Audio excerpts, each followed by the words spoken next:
The French Dispatch. If you, for some reason, don't know what this movie is, it is the latest Wes Anderson movie. As I said, it is a 2021 American anthology comedy drama, which was written, directed, and produced by Wes Anderson. The story itself was conceived by Roman Coppola, Hugo Guinness, and Jason Schwartzman, as well as Wes Anderson.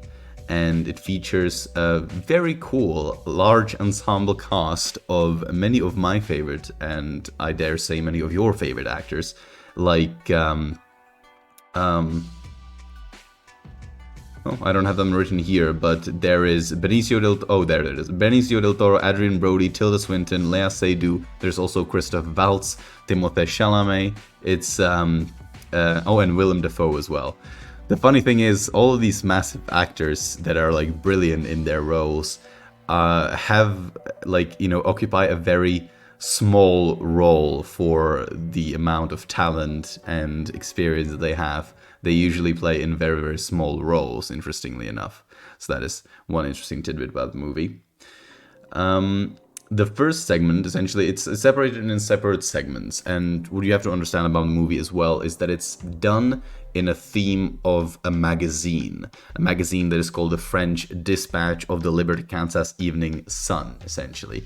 And this is a magazine that is supposed to talk about very worldly things like culture, politics, even food, stuff like that. And this movie is similarly to a magazine, and it very much works like a magazine, separated into several sections that talk about the food, that talk about an artist, a certain very popular artist, a fictional one, of course, and politics as well. Some like student protests, very interesting, important ones in this fake version of the world.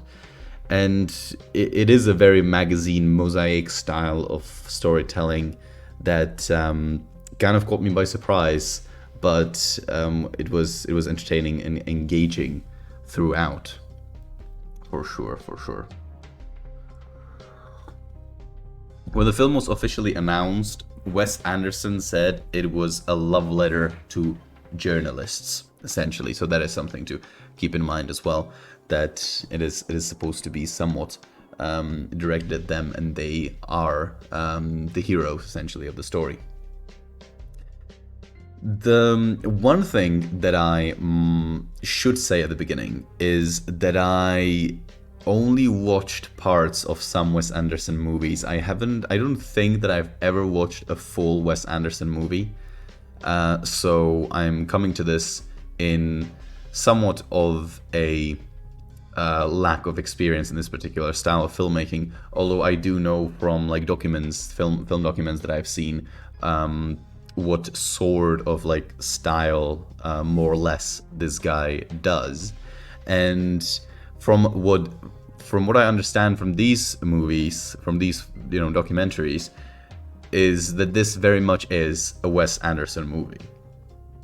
It works in a way that is very interesting, very original, very his style. There's a word in Czech that says, the word is osobitý, which means like something that's like a mix between like personal, but at the same time like style. It's like a personal style, essentially. That's sort of what it is. It essentially is a word that's supposed to describe usually art or a certain style of writing, a certain style of work that has been done. And that style is like very original and very clearly, very, very clearly in the style of a certain person or persons. And this word describes this film, I believe, to a great degree, because it is this very stylized narration with this classic presentation style of Wes Anderson that even I, that hasn't seen many of his movies, or alas, I don't think a single full movie, knows he is famous for. You essentially get a scene, and it's like it literally is like theater, yeah, because you have a very static shot, and you see the characters almost in like 2 dimensions. They like, and they, they work as if they were on a stage. It's very picturesque, very colorful. Everything is set in a very proper, very symmetrical way. The shots are what make the movie. You sometimes even get a feeling that the whole narrative, the whole plot, is there somehow just to serve a certain shot. Like, for example, you see a shot and you think, did this entire story that I've just watched for the past 20 minutes, was it set up in this way just so Wes Anderson could have fun with this shot that he envisioned? But the thing with Wes Anderson's style of storytelling is that it doesn't... In other movies, this might feel a bit cheap, but not in this one. Not at all in this one. It very much feels like that's how it should be. The stories are built in such a way that allow for these very special shots to be there and to work. Wes Anderson is one of my all-time favorite directors. His use of the rule of thirds is so well done. Okay, interesting. I didn't think that Wes Anderson would be your cup of tea.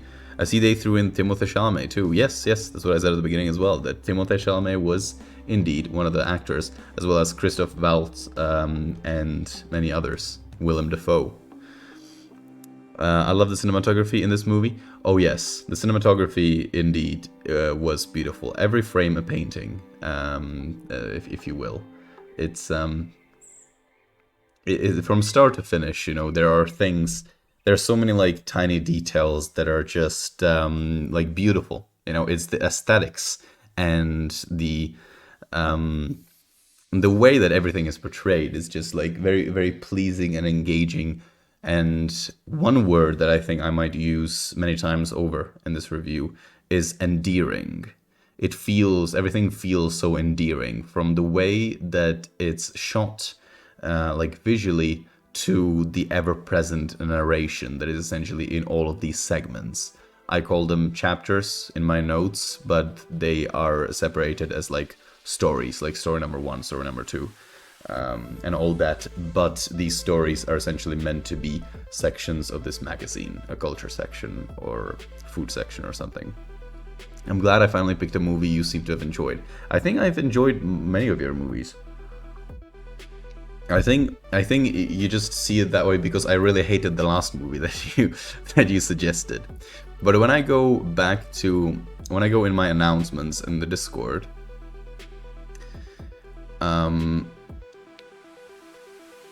yeah, Enemy.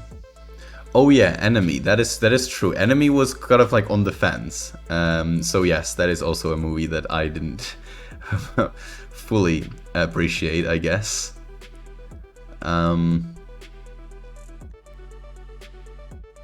Is there anything else? I'll do Whiplash.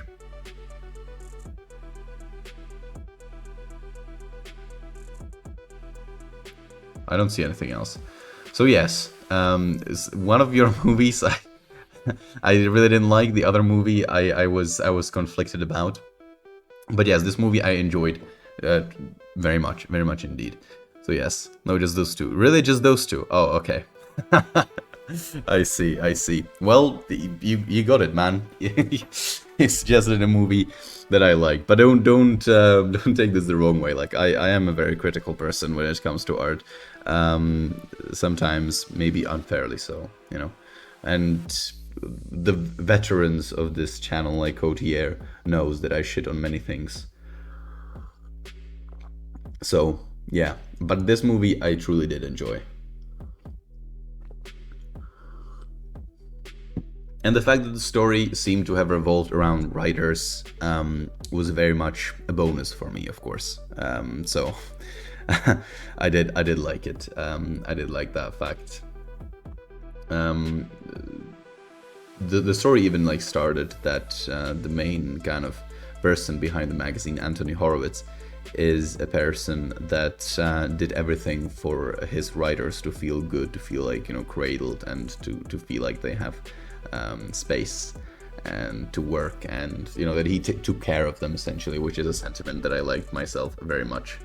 I sometimes do feel like, well, I work in an agency, and I don't know how much you know about agencies, but essentially they're separated in these like separate sections of like the creative team and the account team. The account team are essentially people that manage the particular accounts, the particular clients, and they, you know, communicate with the clients, ask the clients what they want, essentially, when you take it very simply, and then they give the work to the creatives. And one of the things that a good account should do is take care of their creative team, essentially. I've been account for a couple of months in my life, because, you know, I wasn't sure on where to exactly land in the marketing business, and they told me, listen, you need to treat those creatives like something like, you know, like fragile flowers, a little bit like children. Don't you know, don't be too harsh with them. Don't expect them to understand things of like management and stuff. Just expect them to create stuff. And that is a sentiment that I felt was kind of repeated in this at the start of this movie, that I liked very much as well. So indeed, I did enjoy that.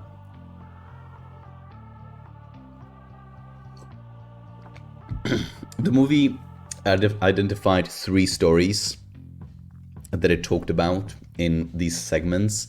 But the first story was kind of separated into two parts or two chapters. So I decided to name it a chapter in itself. So I wrote about 4 chapters. And the first one was just a snapshot of this picturesque little French town called Ennui. And I think it's a fictional town. I didn't actually, by the way, I didn't have like, I had like 20 minutes to research. So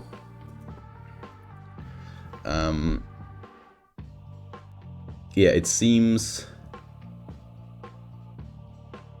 Yeah, it is a fictional town. Yes. So this first chapter was about a fictional town called Ennui in France, and it was like a travel snapshot, and it featured very cool shots of Owen Wilson riding on a bike through this town. And there was always like a still shot of him going on a bike, but like and the background kind of moving. So again, very theatrical, very picturesque, kind of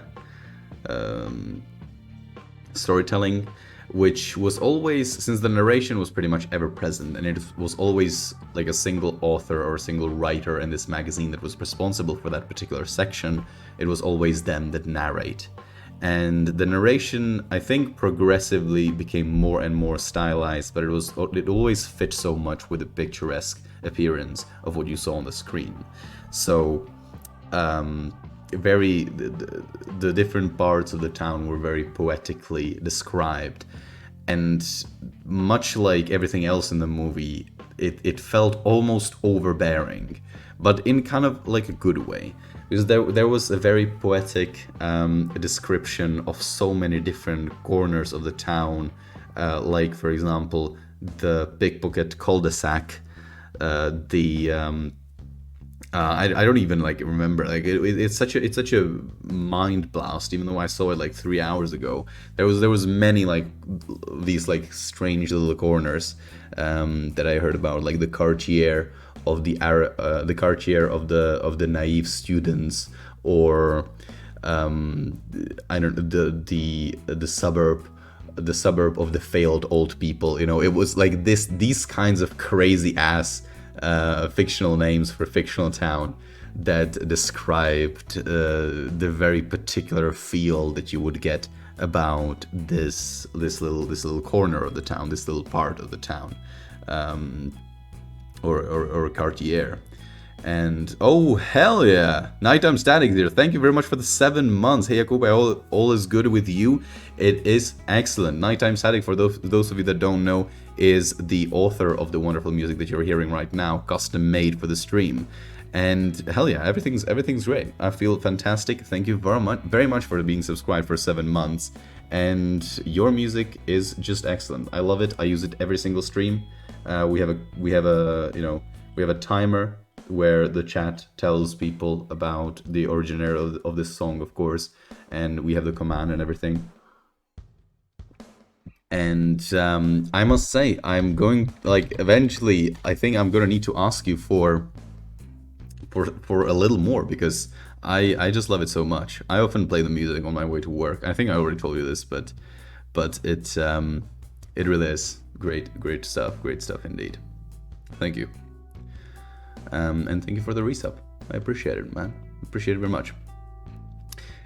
Anyway, as I was saying, it's these very like detailed descriptions that the movie just like makes, and then it just moves immediately right to a different description of a completely different thing. So you hear a thing like the suburb of the failed old men, or old people, the failed old people, and you start thinking like, wait, failed old people? Does that mean that this is like a suburb of old people that perhaps didn't have as much success in their business life or something? And like, why failed old people? And then you see on the screen a grandpa that is boarding a bus in a very slow manner in a somewhat desolate street where there are some garbage lying around, and you see all these things, and thoughts start forming in your head. But then immediately the movie is talking about some arrogant students, so you don't even have any time to finish that thought. And I think that this is very much intentional. The film is riddled with misdirection for the audience, and very interesting little tidbits, and it's made up of almost a mosaic of that sounded so weird when I said that. Mosaic? How do you fucking say that? Mosaic, right? I've only written that word before. Mosaic. You know what I mean, right? I mean, mosaic. Fucking hell, that's a weird ass word. Anyway, it's made of a mosaic of these little tidbits. There's these segments of stories, but within these stories there are little segments about different characters and different segments of their lives, and it's all kind of separated into all these little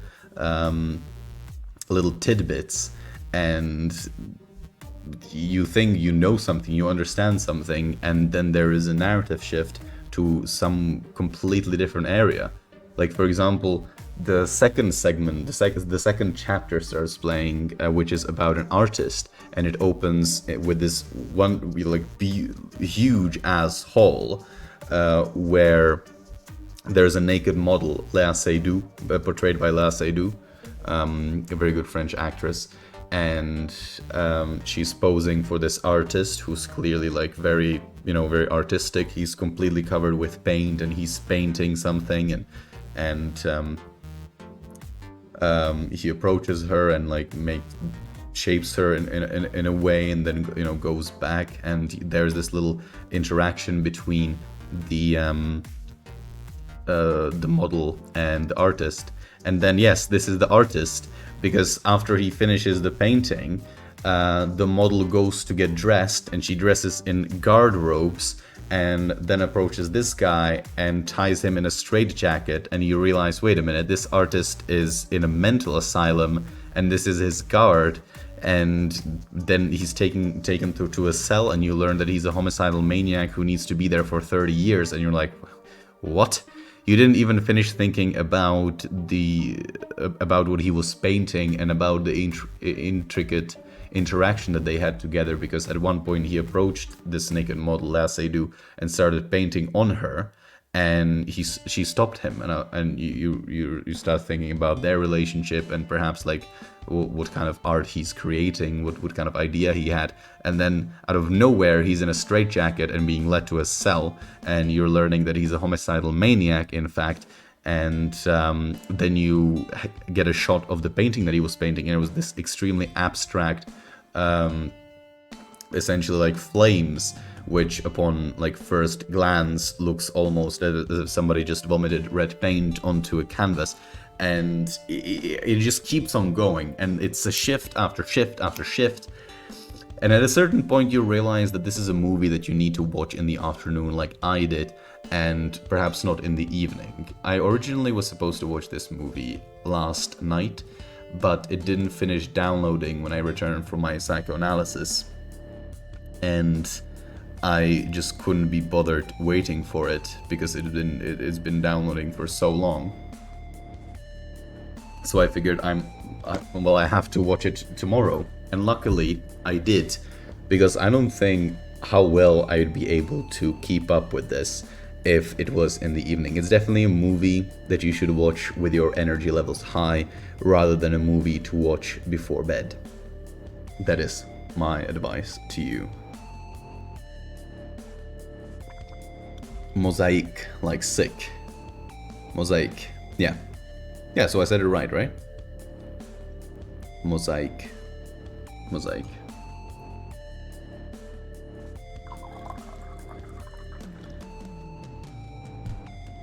You know what? I'm curious.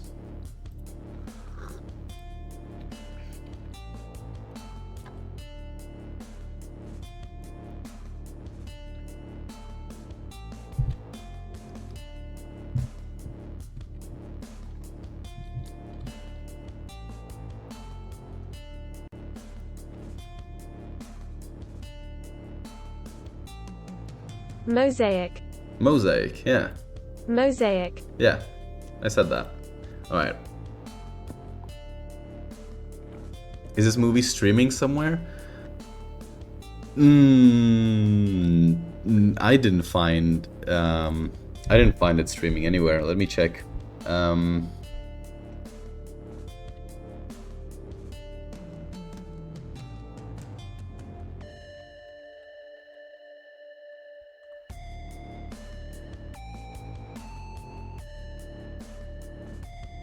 HBO Max. HBO Max. You can watch it on HBO Max.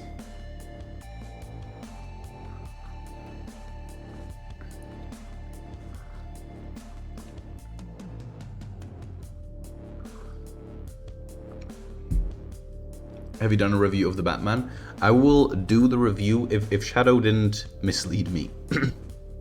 I will do the review of the Batman next week. So yeah, that's definitely something that I plan to do. It was supposed to be this week, but I couldn't find a watchable copy of the movie, so I'll be doing the review next week. Also, Nighttime, I don't know if you're in our Discord, but I don't think you are. If you go into our Discord, heck yes, absolutely, hell yeah. If you go into our Discord, since you are a subscriber, you are considered a producer, so you can suggest any movie that you would like for us to review, because all of these movies have been suggested by our producers.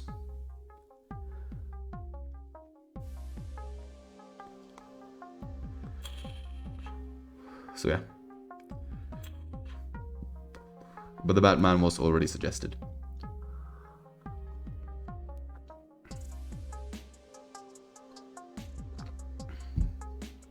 But other than misdirection, the movie has very many endearing, there's the word again, details that it just has fun with. You know, it's just like these little things. Like, for example, there's this businessman in the prison where the artist is like, you know, does his art essentially, and he notices this art hanging on in the hall, and he eventually becomes this artist's like patron, or not patron, but like a person that sells like tickets to his stuff and stuff like that, you know, like his agent, essentially, his agent, whatever. And in order to be allowed to look at these paintings and then to track this artist down and be allowed to visit him, he bribes the guard, and he does it with pralines, with chocolates. And it's very French and very funny that that the guards in this prison are bribed by giving them chocolates. It is very nice and very interesting indeed. And it's just these tiny little details that I find very fun.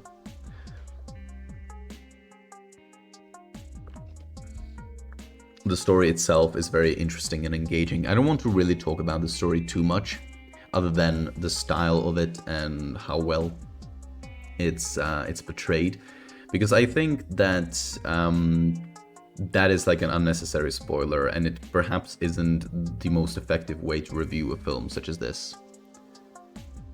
Well, hell yeah, Shadow even banned that person. I think it was a bot Shadow, and it was stopped by doing any harm by that initial timeout. But thank you, I appreciate it. Thank you.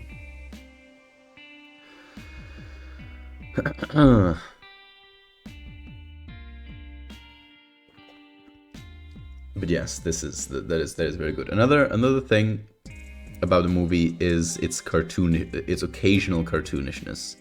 Because apart from these very well laid out scenes, and I mean shots rather, there are very often parts. The movie looks very artsy. Oh yes, it's a Wes Anderson movie, so that is kind of implied. It is very artsy indeed. It is worth watching though. It's fun. I think you will enjoy it.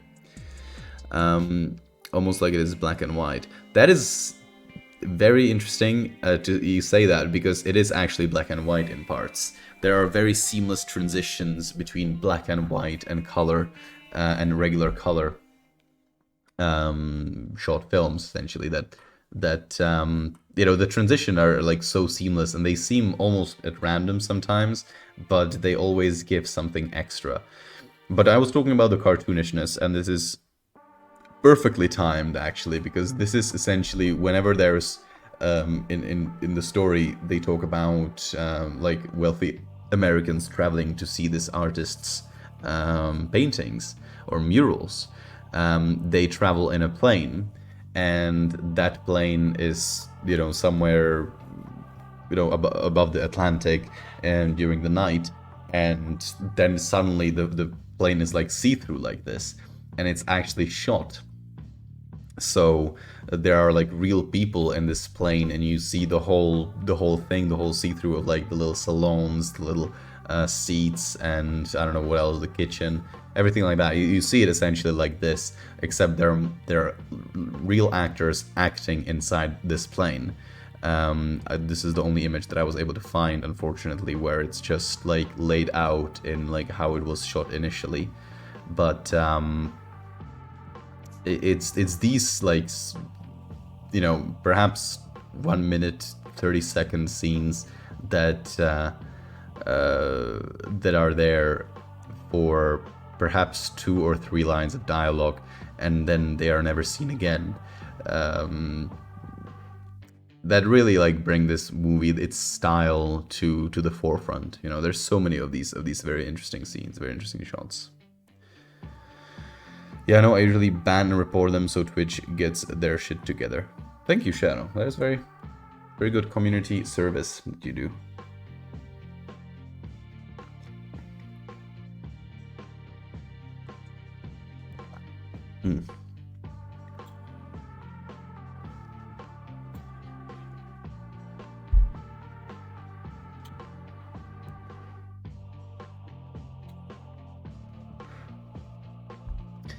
I had an idea for, especially like when I was watching the second chapter, which was about the artist,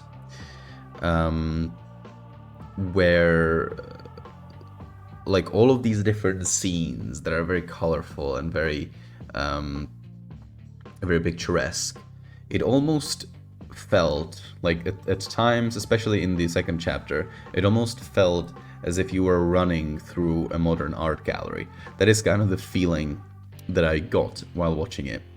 That I was just in a modern art gallery, and like I was just running around and seeing all these images just like go by really quickly. Wes Anderson really did succeed to build this visual world, but he never really spends exorbitant amount of times in any of the beautifully laid out shots for you to kind of revel in. It stays with you for sure, but it's immediately replaced by something else, which I found interesting as well.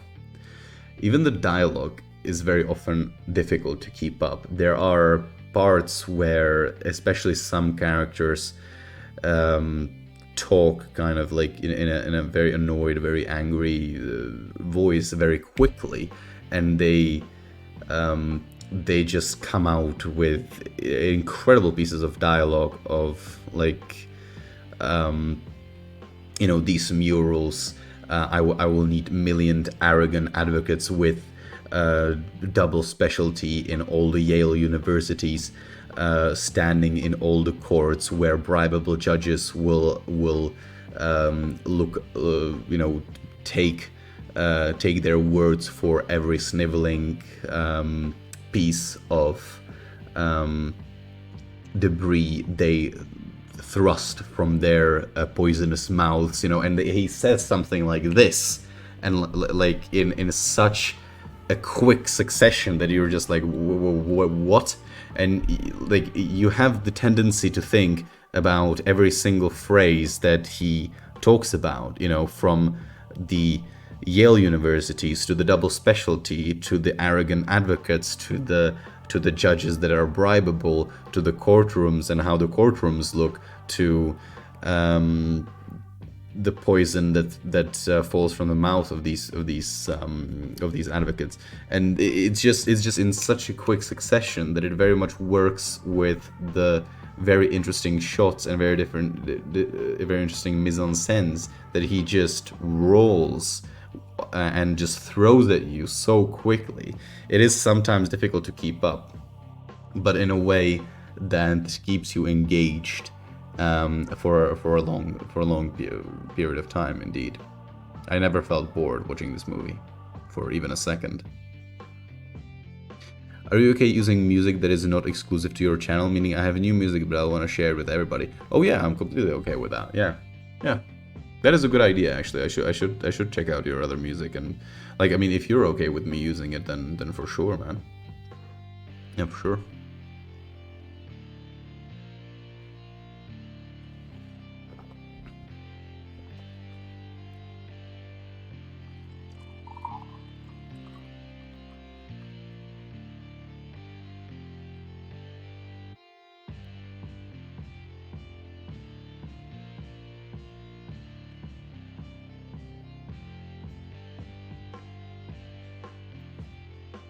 The reason why I like custom stream music, like custom music made exactly for this stream, is because I feel like you nailed the feel that we have here, that it's music that has energy to it, but not too much energy, like music that is calm and that kind of plays on the tones of this kind of like perhaps other not otherworldly, but perhaps a little abstract, a little out there, kind of far away feel that I identify with so much. Because that's why I like it. I can always make more custom music, but you are correct. The new music I've been working on have different vibes. Yeah, exactly. Like, I could use it, but the thing is, like, especially for these reviews, as you can probably see, it needs like a particular calmer vibe, because I could be talking about a very energetic scene, a very interesting, very funny comedy, for example, or I can be talking about a very serious piece of art, and the music always needs to fit that, and that is a difficult feat to do, and I think that this playlist does it very well. And I'm also not the kind of person to be like shouty and very energetic, so this is the kind of exact kind of style that I'm like looking for. So you just check them out, use if you like. All right, well, thank you very much. I appreciate that you let us use these. It's very nice, very nice indeed.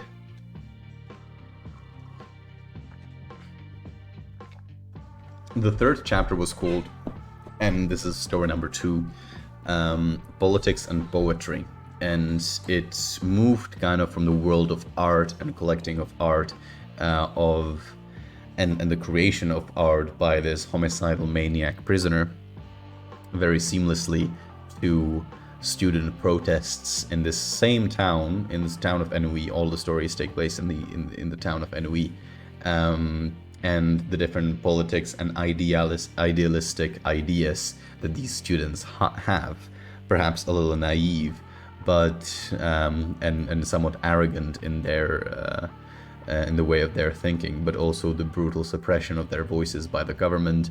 So there's a little bit of politique going on, lots of poetry. Timothée Chalamet is essentially the protagonist of this story, and he writes his manifesto with the help of this older a female writer from this magazine that is also the narrator for this story, and they have like a little bit of a relationship together, and it's very, it's completely different vibe, but it keeps very much the similar vein of storytelling, of where you have these mise-en-scenes and more theater put into it. There's even like theater plays that are there to explain certain plots of the story that seem somewhat disconnected but connect in a very different, intricate way. Sort of like how flashbacks are used in other movies. You have a flashback that's may seem somewhat irrelevant to the story, but towards the end you kind of understand why it was there, why it was important. Very basic TV shows like the Poirot, for example, uses it. There is like a flashback at the beginning of many Poirot episodes, and you feel like, well, this flashback seems like completely pointless. It was like 12 years ago, and then towards the end, like, you understand why that flashback was there, what was the necessity for it. So the movie uses that vein of thinking, but instead of making it a flashback at the beginning of the story or the beginning of the chapter, it is in the middle, and it talks about a random character that doesn't seem relevant to the main circle of characters, and their story is, instead of a regular flashback, told as in on an actual stage. The camera kind of moves back a little bit and a stage appears, essentially, and then there is like actual theatrical plays and an actual theater going on in front of us. And it's you know, the instead of editing, instead of cutting, the different environments that are necessary to tell this story are literally rolled onto the stage, and characters, you know, move around on the rolling stage as well. It's fucking insane. Okay, it's just moves so seamlessly from the different black and white transitions to from a movie to theater to cartoonish scenes to very picturesque shots in the town, to very kind of artificial interior scenes, to then at some points, like towards the end of chapter 3 and throughout chapter 4, there is literal animation. Like, out of nowhere, the movie and what's happening in the movie literally becomes animated. Like an animated movie, like Love, Death, Robots style. It's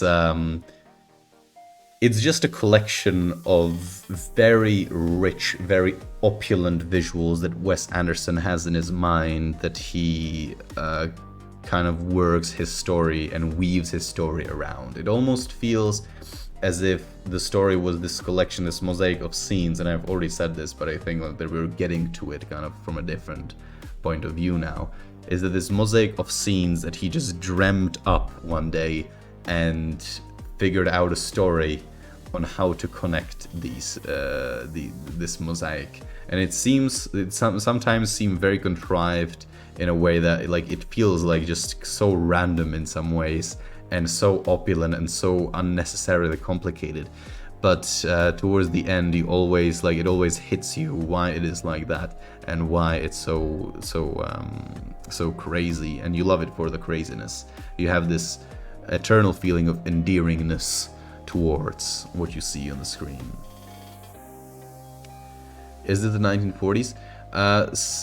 So that's the other thing, actually, very interestingly. I didn't put that in my notes, but the time of where the story takes place seems very artificial, like when you compare it to real world history, because there are like little nods to like the 60s, the 40s, the 50s, and it all like kind of like blends together in a way. There is even like one part of narration in one scene that I remember, which is honestly miraculous that I remember something like this from such an incredible array of scenes, that they just suddenly say, and in the times when everybody was wearing pompadours, and I'm like, what is that time? Is that the 60s? Is that the 50s? What the fuck? And then suddenly they had these clothes that are very much like 60s style. And I'm like, all right, whatever. And then again, we moved to like the 40s and the 50s in like, for example, the barricades, and the main style, the main part of the of chapter 2 story. It feels like we're suddenly in the 40s. So I think that times are intentionally used very interchangeably, and I think the reason for that is because Wes Anderson is obviously a very visual person, and he felt like different visual styles would fit different sort of shots, like different dresses and different styles of clothing and hairstyles would fit different colors and different set pieces essentially. And I think that that's the reason why it's so jumbled up together. Also, this is the animation style that I was talking about, but the movie just suddenly became animated for about 10 minutes. It was very, very intricate, very interesting. Favorite chase scene in a while? Yeah, the whole chase scene in chapter 3 was animated, which I felt was a nice touch. It was completely unexpected. This whole movie is full of artistic misdirection and unexpected moments and scenes.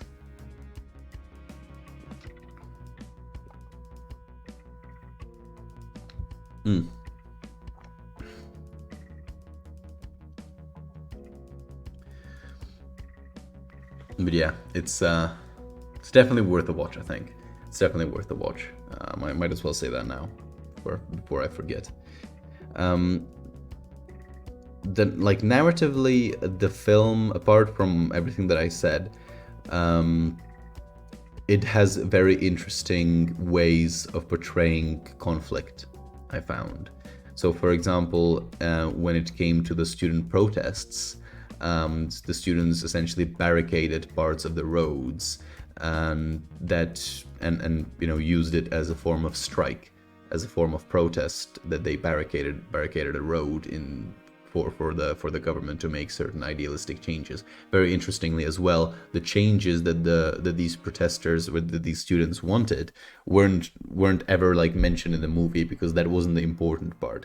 It wasn't really important for what they were fighting for, whether it be more wages for somebody, or whether it be like a complete societal change, which is more what it felt like. But it was never really revealed very directly of what exactly it is that they want, because it was more about the conflict.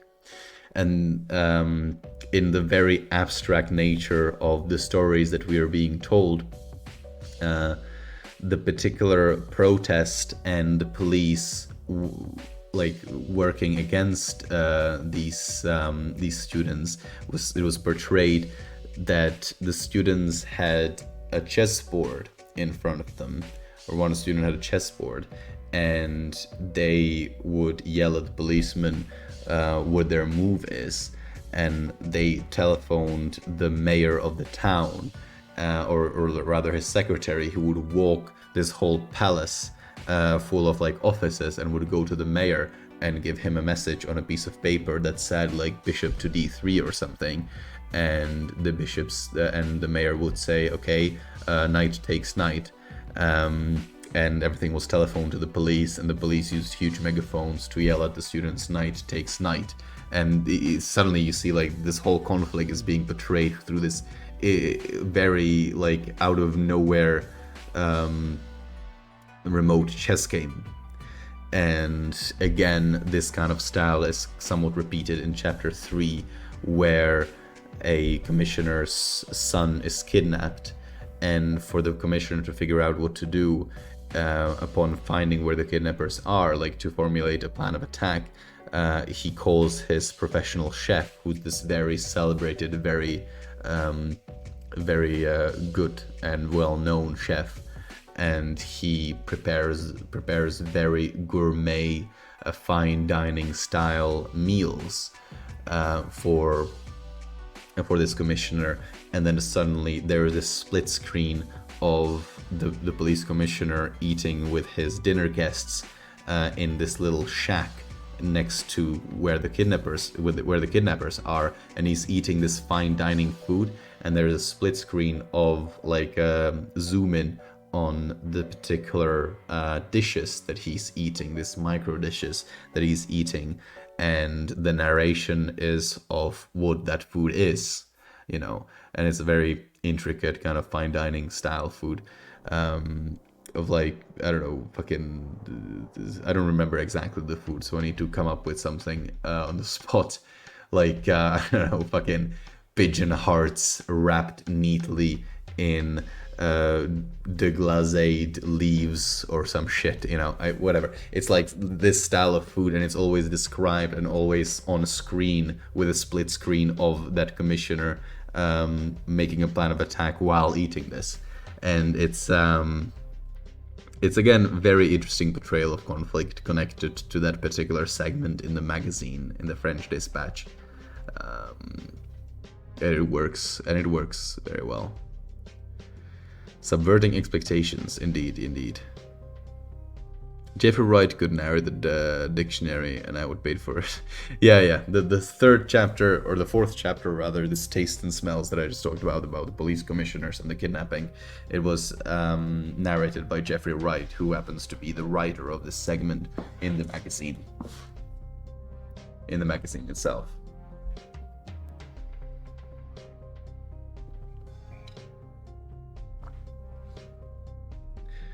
The movie sort of ends as it begins. This is technically a spoiler, so spoiler alert, I guess. But like the movie literally begins with this.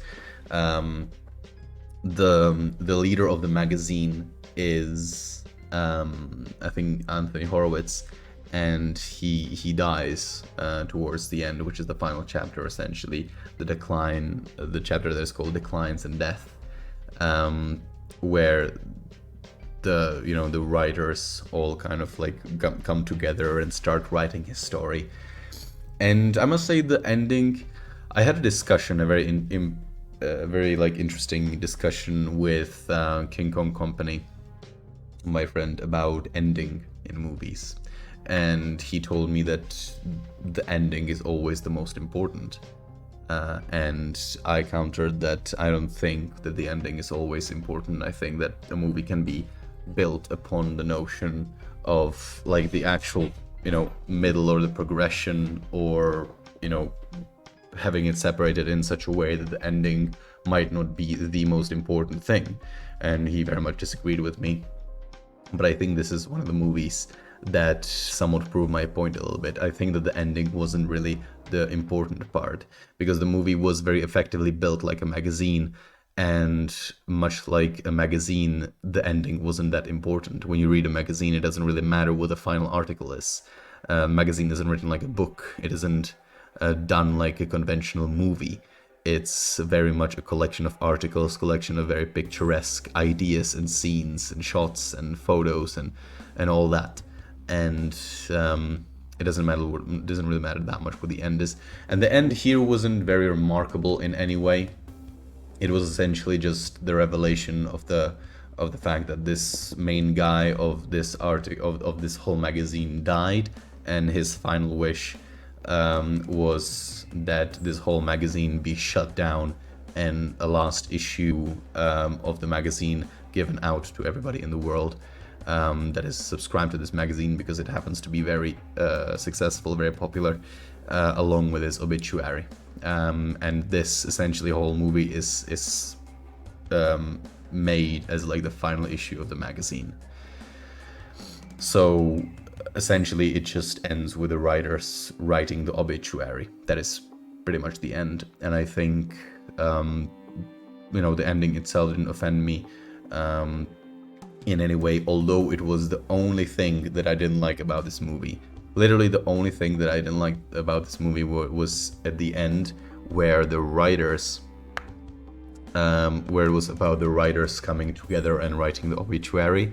And a little light came out in my head, a little light that I talked about in previous reviews, if you remember. What I really don't like in art is writers circle jerking and congratulating each other. I really don't like that. And I felt a little bit of that in there, to be honest. I know that Wes Anderson said that this was a love letter to journalists, but it really felt like the movie writers stylizing themselves as heroes, which, was just a little bit, was there just a little bit, but enough for me to be like, I don't like that. But like, I mean, when you look at the film Don't Look Up, for example, that was all writers circle jerking each other, and I fucking hated that shit. That was horrendous. But in this, it was just very little. But alas, we arrive to the conclusion. I think it was a very originally put together mosaic of stories about the human condition, separated in very artsy magazine sections. I think that kind of sums it up for me as well. It was the kind of film that you can rewatch purely for the amount of information that it gives you as well, because it's just fucking full of so much. Like, there's little tidbits about all the characters. The gang of kidnappers in the final chapter, for example, the movie presents them and introduces them in a way where it talks about what each of them are, and they are very original, different kinds of people. There are, like, you know, it says there's 3 showgirls, all of them were junkies. There is 2 Dutch professional swindlers, mostly known for their thefts of paintings or whatever. There's a chauffeur that doesn't like radishes. There is, you know, like, so many random bits of information that just makes it come together in such a strange and abstract way. And I guarantee that at first viewing you miss a lot of this kind of information, because your brain cannot process this level of this amount of information in such a short period of time. You really are. It just throws it at you at all times. So it's definitely not a movie to relax to. That's what I'm kind of trying to say with that. You can't really switch off. There are many different artistic and narrative streams that you need to be following.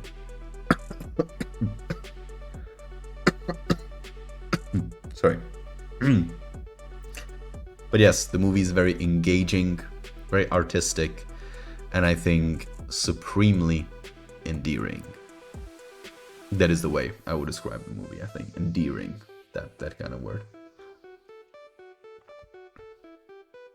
Because even from a writer's perspective, like, not only visually, the narration itself very much added to so much of the enjoyment that I got from the movie, because very often the visuals were complemented by the narration. And there's, for example, this one thing that was said. Oh yeah, so imagine this scene, right? There's 4 people sitting around at a dinner with the police commissioner, right, including the police commissioner, and there suddenly is like a call for this police commissioner, and what you see on screen is this massive mahogany wall and blinking light, and then the blinking light gets the attention of the servant. The servant presses a button, and next to the blinking light just slides open a little drawer that has a phone that starts ringing. The servant picks up the phone, and then he brings the phone to the police commissioner, right? And you could literally say, you know, in a narration, and then the phone started ringing, or a small beeping alerted us to the fact that his phone was ringing. But they said, the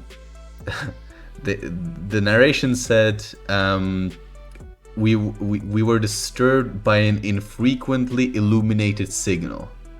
And that was just a series of words that came out of just nowhere that just made me laugh. I literally needed to pause the movie, because I saw all this, and then they said, and then we were disturbed by an infrequently illuminated signal. Rather than saying like that the light started flickering. What the fuck, dude? Infrequently illuminated signal? That was just a phrase that I think defined the movie for me, because that was just so funny. So they just decided to go for that. You know, and this whole narration, this is just a tiny tidbit, but it's the entire narration that is like this. That is so in depth and so unnecessarily, but endearingly complex and complicated. And I think I would even describe as opulent in a way that it's written, in the way that it's narrated. But there's just so much, you know. It just plays with the words in such a very funny and very nice way. So definitely a movie that I would recommend to all of you if you have time over the weekend and want to be, you know, properly entertained by a feast of artistry, rather than just switching off and watching something simple. And that is that.